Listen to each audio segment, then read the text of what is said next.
only way that you can have a politician speak briefly is to write the speech for him and make sure he sticks to the speech, right?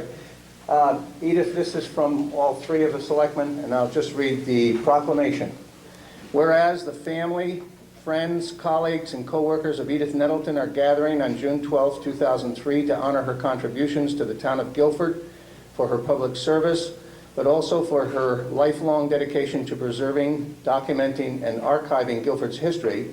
And whereas in 1933, the year that Jean Bishop was born, our predecessors had the foresight and good fortune to employ Miss Nettleton as the town's first librarian, an association and friendship that had spanned 45 years until her retirement in 1978. In the 25 years since, she has faithfully continued her service to the town through volunteer service at the Guilford Library, and where Edith Nettleton has played an intricate part in the development of the Guilford Library from a one-room barn on Whitfield Street across from the fire station to its current home as a cornerstone of the Guilford Green. And we hope that Edith will assist us in the future development of the library as well. And whereas Edith's contributions to the town of Guilford through her dedicated and lifelong service is evident through every room of the library, but also through the countless lives she has touched through the years. And whereas through her dedication and love for this town, she has helped bring to young and old alike a true appreciation for the many treasures, adventures, and joys that are hidden behind the walls of the Guilford Library at 67 Park Street. And whereas it is only appropriate that we, the Board of Selectmen, join with all who have gathered to thank you on behalf of all of Guilford's citizens for the gifts which you have given us over the years, the gift of knowledge, the love of learning, and one of the most beautiful and finest repositories of books that continues to open doors and feed the minds of our citizens daily. We thank you. Now therefore be it resolved that we, the Board of Selectmen of the town of Guilford, do hereby proclaim June 12, 2003 as Edith Nettleton Day, in recognition of her 70 years of service to the town of Guilford, and in thanks for the significant contributions she has made to this community, in witness whereof we hereunto set our hands and cause the seal of the town of Guilford to be affixed this 21st day of April 2003. And all three of us have signed it. Thank you.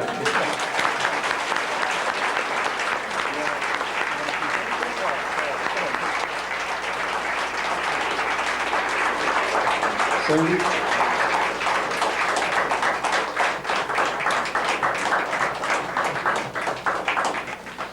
Our next person to come up is Joel Helander, our town historian. What an inspiration. What a pleasure. Edith Nettleton, affectionately known as Edel in our old Clabber Hill neighborhood, and I hope that's not a secret, Edith, has been one of my mentors since 14 years of age. And that's when she satisfied my thirst for Guilford history by sharing the Mary Hoadley Griswold scrapbooks with me, beautifully indexed in red ink. Edith and I share a passion for indexes, and that's quite another subject. And these scrapbooks were sequestered in a back closet of the Guilford room, locked and off limits, as I remember.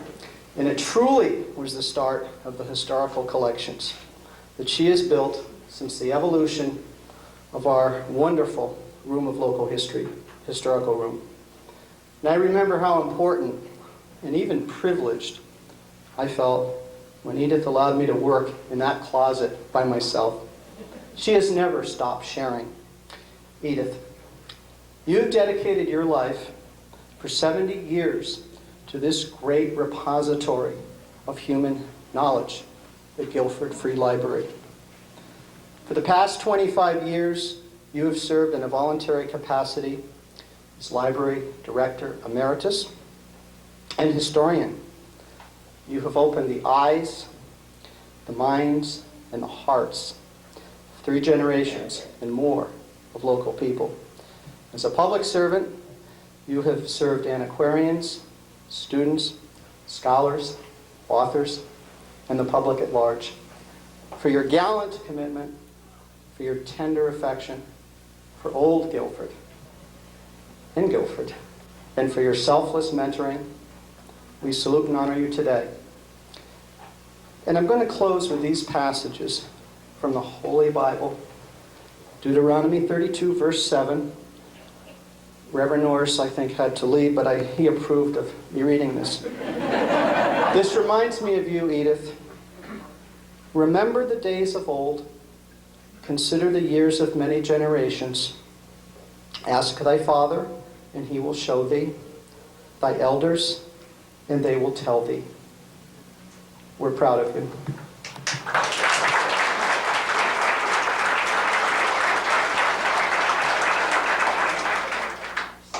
Thank you, Joel. Nona Bloomer, Historical Room Librarian, is next.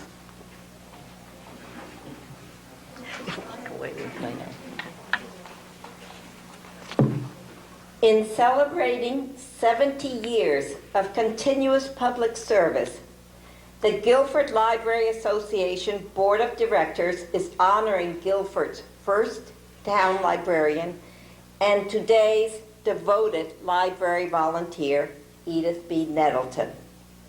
Since 1933, Edith has served thousands of library patrons of all ages from all parts of the country and the world, and especially from the town of Guilford. When she retired in 1978, she continued this long library tenure by contributing her talents and expertise to organizing Guilford's history and genealogy in the library's newly opened historical room. With quiet dignity, wisdom, and dedication, Edith has contributed immeasurably toward preserving and making available to the public Guilford's cultural legacy, of which she is a living representative.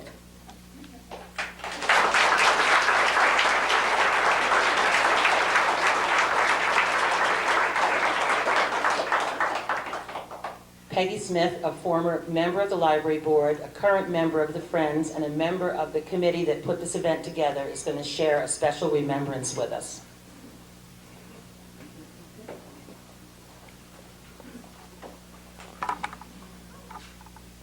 Okay.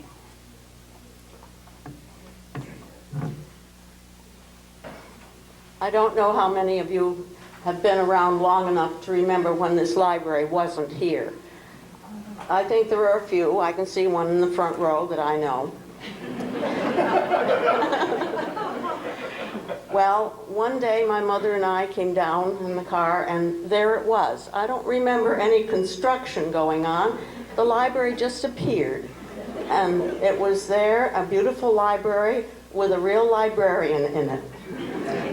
Well, I think back now, and I think how that was in the middle of the Depression, and the people of Guilford managed to fund not just any old library, but a really nice-looking building for the town.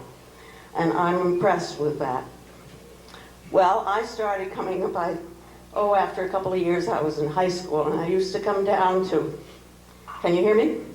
I used to come down to get a book now and then, and it was all right as long as I was getting something to read for pleasure.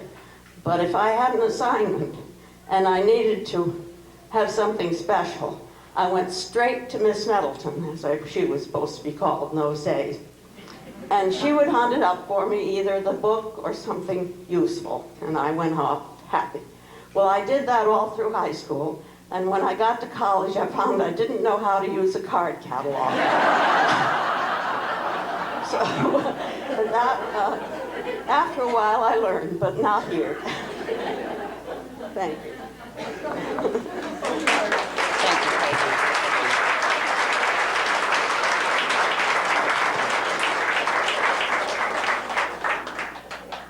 We like to pride ourselves on customer service, but as you can tell, Edith started it. She was the originator.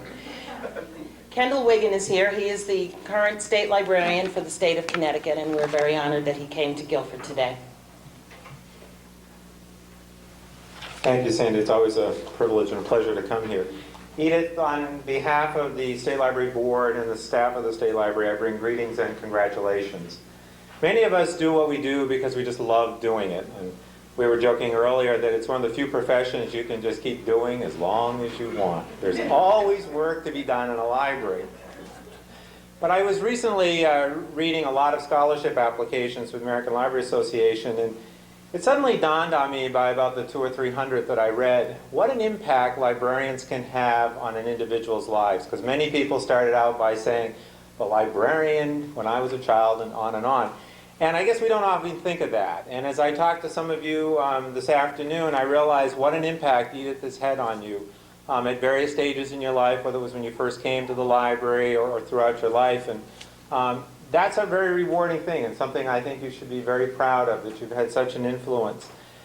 Thousands of people go to work in libraries every day in Connecticut, and very few of us will ever be able to boast that we've worked so many years in one community and contributed so much.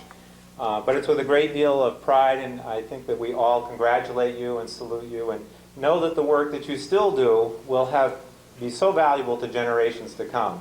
Indexing may sound like drudgery to some, but it's such an important thing when you want to go find that particular piece of information. So again, congratulations, Edith. But our two representatives are here, Pat Widlitz and Peter Metz, and they will come up next. Thank you. They have let us out for a few days, so this is one of the more pleasant things we've been able to attend. And Edith, we'd like to add our congratulations and our thanks to you for all of your service to Guilford. We have an official citation for you from the State of Connecticut General Assembly. The glasses. Didn't think you'd ever admit Well, there comes a time. It's introduced by Representative Metz, Senator Anaskovich, and myself. Be it hereby known to all that the Connecticut General Assembly hereby offers its sincerest congratulations to Edith B Nettleton in recognition of Edith Nettleton Day and the 70 years of uninterrupted service you have provided to the people of Guilford. Your constant contributions to the Guilford Library are unprecedented. Not only were you the first librarian the town had, but your guidance in constructing the new library and cataloging its collection would not have been accomplished without your diligence and leadership. After 45 years of working for the town, you have continued to volunteer your time, and you are one of the building blocks that make our town the special place it is. Congratulations and thank you for your efforts over the years. The entire membership extends its very best wishes on this memorable occasion and expresses hope for continued success given this 12th day of June 2003 at the State Capitol. It is signed by the President of the Senate, Kevin Sullivan, Speaker of the House, Maura Lyons, and Secretary of the State, Susan Beisowitz. And again, we add our sincere thanks and congratulations to you.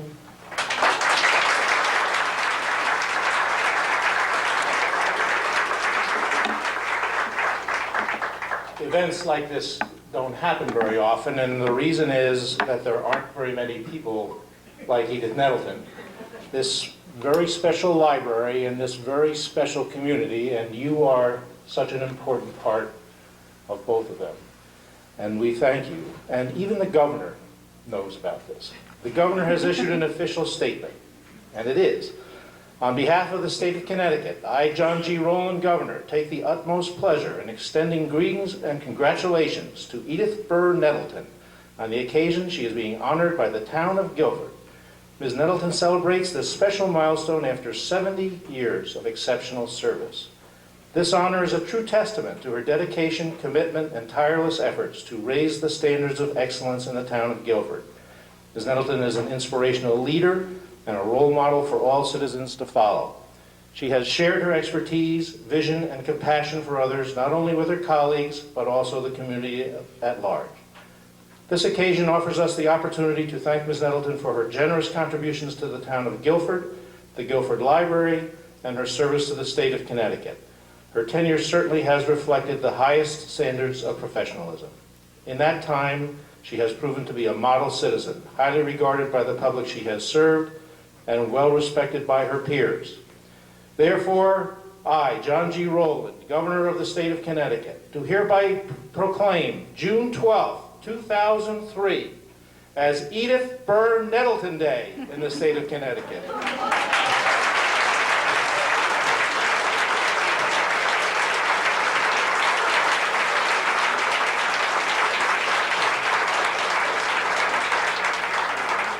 You've already done it, but the governor urges all citizens to join him in applauding Ms. Nettleton's achievements and in wishing her the very best for continued success. I couldn't have said it better myself. Thank you very much, Ms. Nettleton. Thank you. Pamela Knowles is here today to represent the Friends of the Library. She is current president. However, Pamela Knowles was hired by Edith Nettleton to be a reference librarian here. She can tell you the years, I won't. But anyway, Pam's had a long association with the library, and she's going to say a few words right now. Hi. In 1975, Edith hired me to be a reference librarian and a cataloger. And so I was here for the move into the new edition. And I don't even remember the actual move. I'm sure Edith does. But I definitely remember all the construction that was going on while the library was still open. And so there would be days when we had no power and no heat, and we'd all be whining, can't we just close up and go home? And Edith would say, no, no, no, we have to keep the library open. So now I'm here to represent the Friends of the Library, who all love Edith. And we have this huge basket of flowers. Edith, this is it. I'm not going to carry it over to you, so don't go home with that. Before we get to our final speaker, I just wanted to acknowledge a group of people who are very special in Edith's life. This is her organization, her friends, the Dinky Doos, and they are sitting with her right now, and they have given a very generous donation to the library historical room in her honor, which I don't know if Edith even knows. And we want to thank Ella Sabatini, Emily Jones, Susan Ganger, Virginia Roberts, Betty Stoddard, Vivian Apple, and Elizabeth Thies. And thank you all for being here too, because it's special to have all of Edith's friends here. Edith told us that the Dinky Doo name, we didn't know this. I've known Edith for 26 years, and we found this out when we did the interview for the paper, that it comes from a book by J.B. Priestley called The Good Companions, and I believe that they are. I want to introduce Tom Gins. Tom is the current president of the library board and also serves as the chair of the library building committee. And he's going to say a few words, a few final words. First of all, I'd like to thank the library staff and the committee that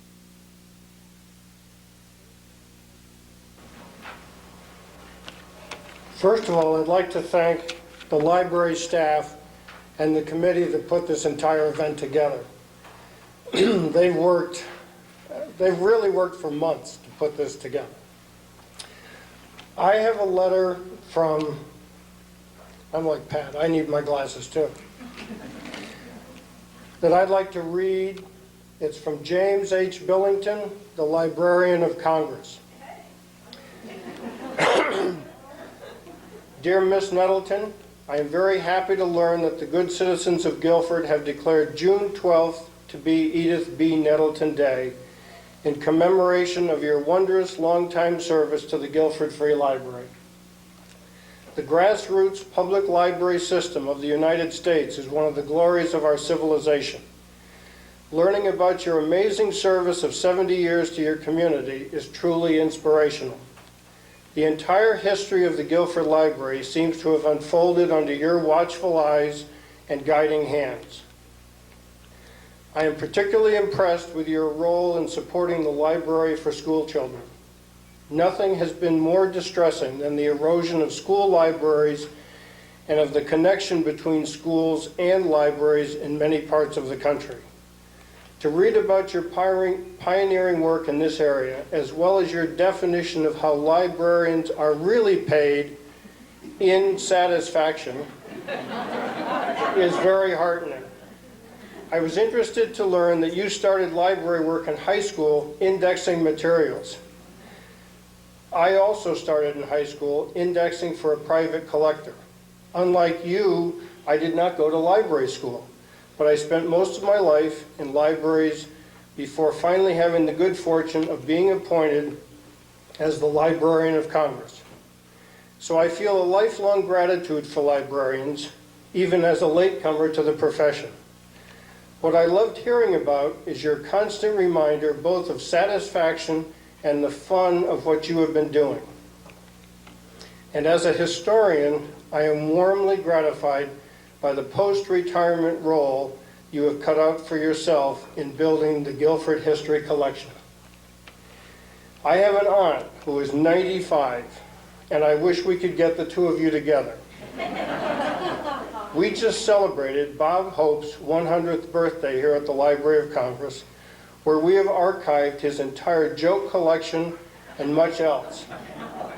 So I hail you on your 95th. I congratulate Guilford for recognizing such a wondrous godmother of reading. And I wish you Godspeed and a happy road onto your 100th birthday. With all best wishes and heartiest congratulations, sincerely, James H. Billington, the Librarian of Congress.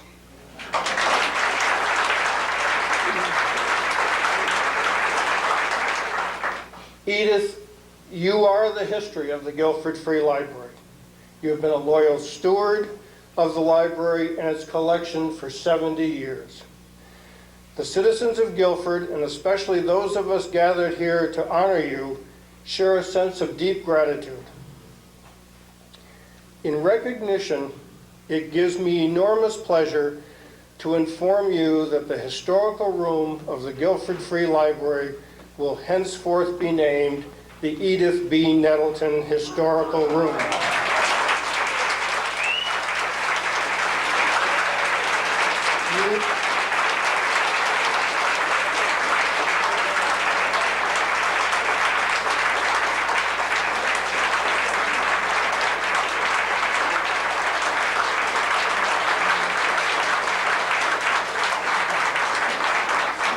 You will forever be a part of the library you have loved and served. We will always remember you and your example. Thank you, Edith.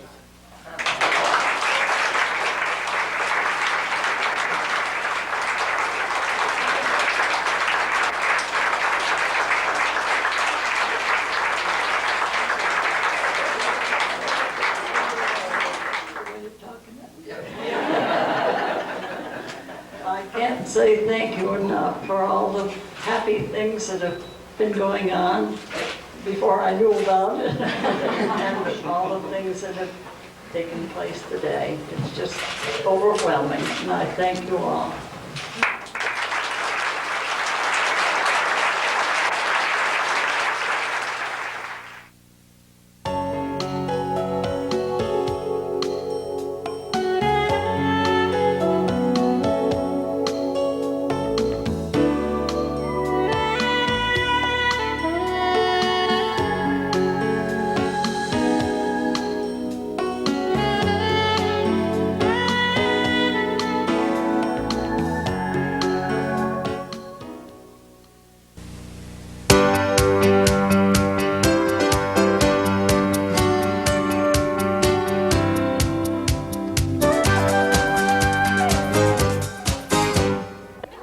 I'd like to thank everyone for coming, and I promised that this would be a wonderful Guilford Social History Day, but we want to have a short ceremony to begin our observance of Edith Nettleton Day at the Highland House. And I would like to begin by hearkening back 80 years to the original dedication of the Highland House. And I've asked Colin Mackenzie to read excerpts from a 3-page poem, so we're doing excerpts, of a poem that was written by the Reverend Frederick Snow and delivered here on the original dedication of the Highland House by the Dorothy Whitfield Historic Society. And I must add that Colin's grandmother, Mary Bishop Griswold Bullard, was an original Dorothy, member of the board, and she wrote an original piece for the dedication ceremony. So it's very appropriate that Colin Mackenzie is here to read The Colonial House. The Guilford town, ere yet it had a name, there came in olden time a company of men and women, gentle, cultured, brave, to found a free republic in the name of justice, liberty, and right, and truth. We in our turn, thinking today of him who with his townsmen built their stately homes in the safe shelter of this ancient plain, here consecrate ourselves with fervent zeal to the great cause our pilgrim fathers loved. We, sons of freedom in this later time, give for this town the pledge of high resolve to do and dare, to give and sacrifice all that the loyal sons of pilgrim days and pilgrim fathers in this time dare do, that freedom's banner may triumphant wave in every land and clime of God's green earth. Such were the Guilford planters, such was he who built this ancient house, his altars raised, his simple life of earnest duty led, and, having served his day, then fell on sleep upon a highway where in former days the oxen plodded their slow pace along the noisy trolley rushes hurrying by. But the old house his foresight reared still stands, and though the tooth of time has left its mark upon these antiquated walls, they speak the honest toil, the thoughtful care of him who dwelt within in peace with God and man. Turn back the clock of time and come with me beneath the lintels of yon ancient floor. Standing within the spacious living room, we picture to ourselves those good old days when life went on in peaceful, quiet ways. In the old fireplace in that far time, the merry flames roared up with crackling glee.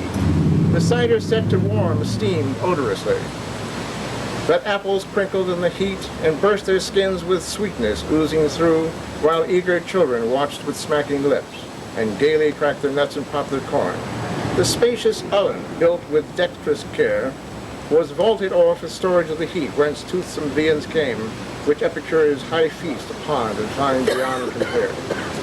This antiquated room, the ancestral board spread with its weight of bountiful good cheer, gave hearty welcome to returning sons. Glad greetings sprang from lip to lip, and eyes gleamed with the light of memories brought back, and hand clasped hand again in sure affection. Turning, we start to climb the winding stair. How many hands have pressed the oaken rail? How many feet have trod the creaking stairs? How many burdened hearts have upward toiled to seek their rest at close of weary days? On either side the landing opening doors reveal the ample chambers as of yore. Here children came to birth. Within these rooms the first faint cry of life broke on the world, and women crowned with glorious motherhood. Life, laughter, love, bridled at birth and death. The old house in its grim simplicity hath known them all. Hath known the light and cheer, the joys and sorrows, trials, cares, and fears of generations following one by one. Could these walls speak, could they but tell the tale of all the scenes which they have looked upon? 'Twould hold the listener tense within its thrall. It were indeed a tale to move the heart, to stir the tender feelings with regret. That such a house as this must once have been, should stand forlorn or meet destruction's blow, and thus to be resolved again to dust. All honor then to those whose reverent love has rescued this old mansion from fate, which all too often sadly overtakes the pilgrims' homes, once stately and revered. Thank you.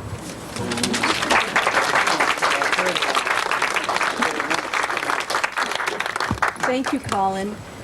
And thank you for coming home to the Highland House as we celebrate the 80th anniversary of the dedication of an historic museum. We are here to remember a group of women who took as their mission saving this house from demolition and restoring it as a significant link to Guilford's earliest years.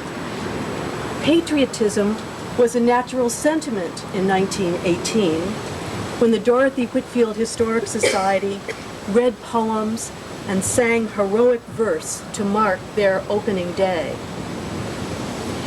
In 1998, we may wonder why generations of volunteers have preserved, nurtured, and as directors do intensely each spring and fall, even clean this house. After all, the Highland House did not provide a bed for George Washington, nor was it the domicile of a founding father. But perhaps herein lies its significance. The house was preserved because of its outstanding architecture, and it's linked to Guilford's first century.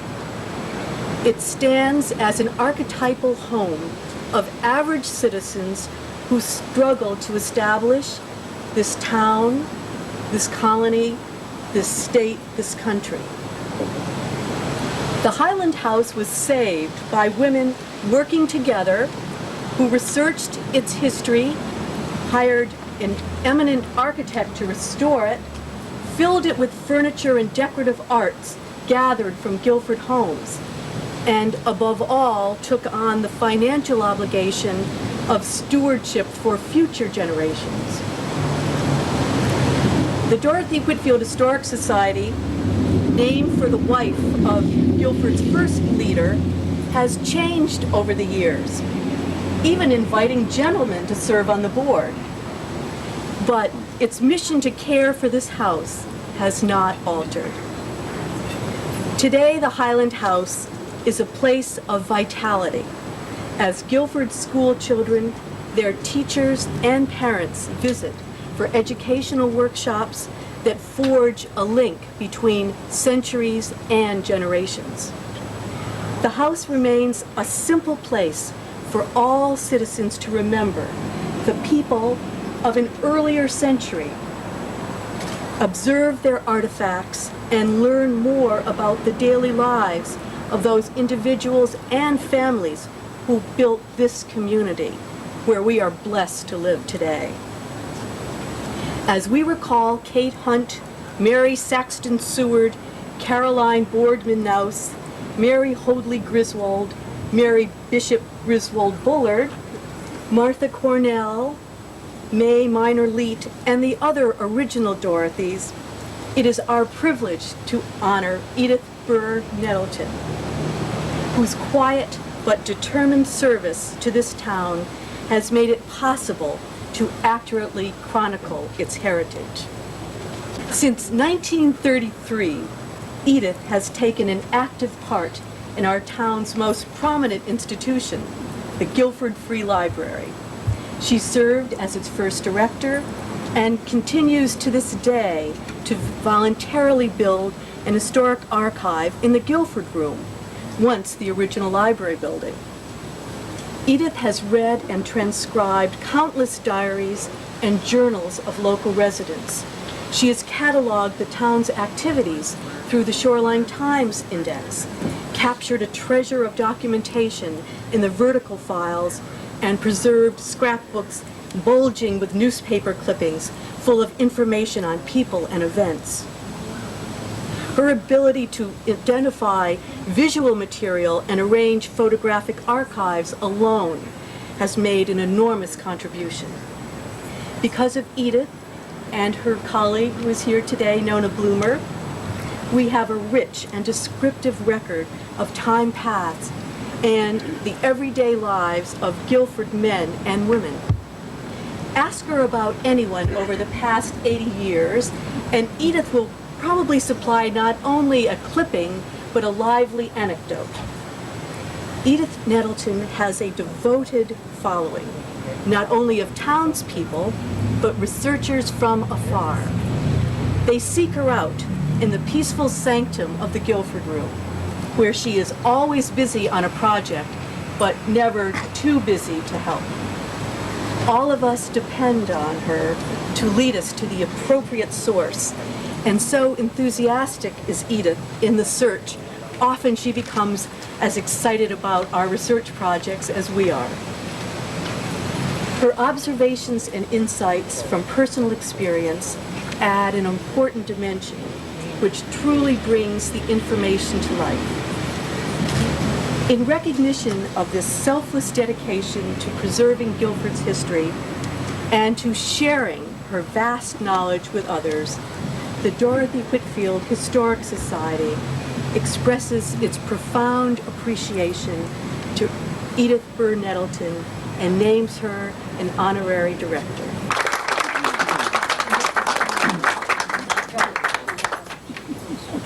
I'll read this lovely floral embellished in recognition of her outstanding service to the community while preserving Guilford's historical legacy Edith Nettleton is named an honorary director of the Dorothy Whitfield Historic Society on the 80th anniversary of the opening of the restored Highland House, July 11, 1998. Dear members of the board, the Guilford Library Association Board of Directors is delighted that you are honoring our very special librarian emerita, Edith Nettleton, at the celebration of your 80th birthday. We agree with you that her dedication to recording and preserving Guilford's history merits this recognition and is in keeping with the mission of the Dorothys, who founded your society. Sincerely, Laura Page. Thank you. Thank you. It's now my pleasure to welcome the town historian, Joel Helander, who has a few thoughts on one of his important mentors up on Clavert Hill. I wish to comment that last year in 1997 I made the assertion that Edith B Nettleton is Guilford's unsung historian. And I would like to reaffirm that this afternoon, and I would like to appreciate that this afternoon here. As has been mentioned, Edith's contributions to this community has spanned 7 decades. So I guess we would say, Edith, that's 70. In 1933, you were appointed director of the Guilford Free Library, and you moved up the library from Whitfield Street to its present location at the northeast corner of Guilford Green. You have served in that capacity, or in some capacity, in venerable Guilford Free Library since 1933. And amazingly and remarkably, we all know that you have volunteered for nearly 20 years since your retirement, not just every other day, but probably every day during the regular work week. Guilford history is unmistakably one of your chief joys and loves. And I, for one, appreciate being a beneficiary of your support and your guidance probably since I was 14 years old. And I can remember going into the Guilford Free Library when the Guilford room was in a closet. And how magnificent. It was off limits, as I remember. And how magnificent when I was able to research out of that Guilford room closet. And I can remember the one day that Edith left me there alone.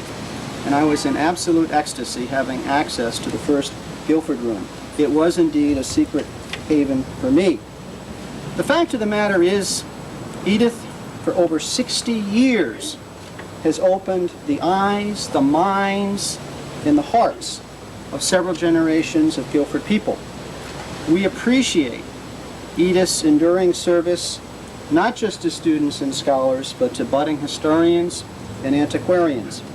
We are indebted to you, Edith, for your caring, your contribution, and especially your tender affections for old Guilford. It is proper, it is just, it is good, it is right, it is beautiful that the Dorothy Whitfield Historic Society, venerable in its own right, after 80 years, can honor you as a senior Dorothy today. And Edith, you're a sturdy daughter of Guilford.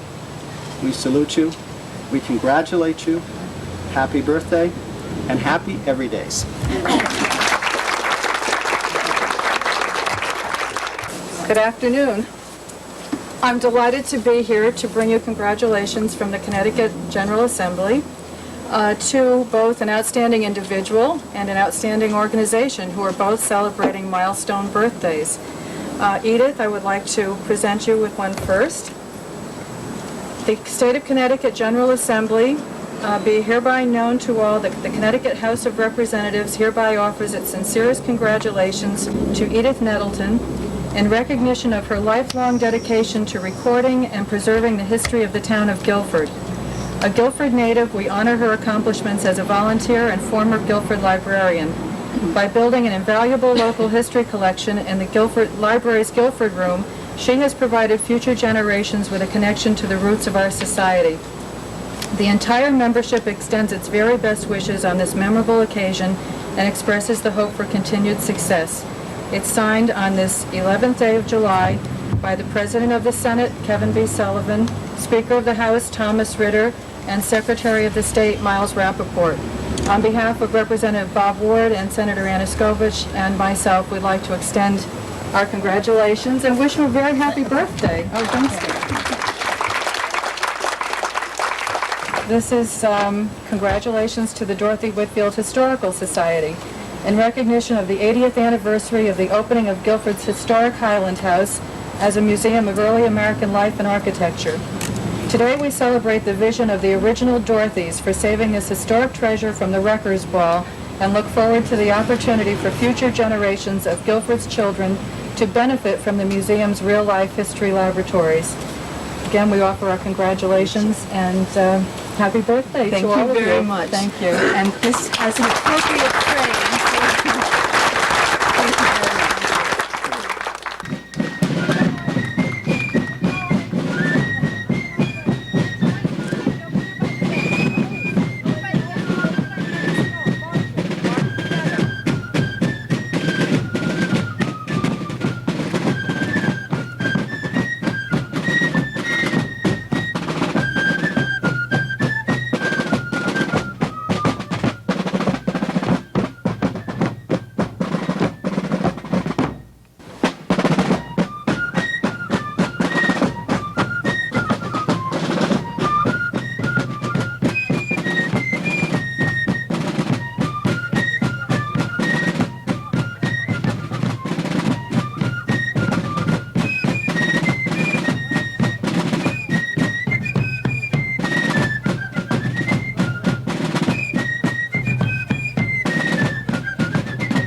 A wonderful occasion. I can't think of enough words to say it. I just want you to know that, in case you don't, that the early Dorothys did a lot of different papers and programs on the early history of Guilford. And we have a number of them in the library. And, well, they would go all the way from Cyrus Field and his Atlantic cable down to the different families who lived in the different areas of town, and even how to raise silkworms in your attic was one of the papers about a family in North Guilford. So you are continuing the accumulation of all this interesting material, and it's great to have it in our files. Yeah. Thank you so much, everybody, for coming. It's just a tremendous day.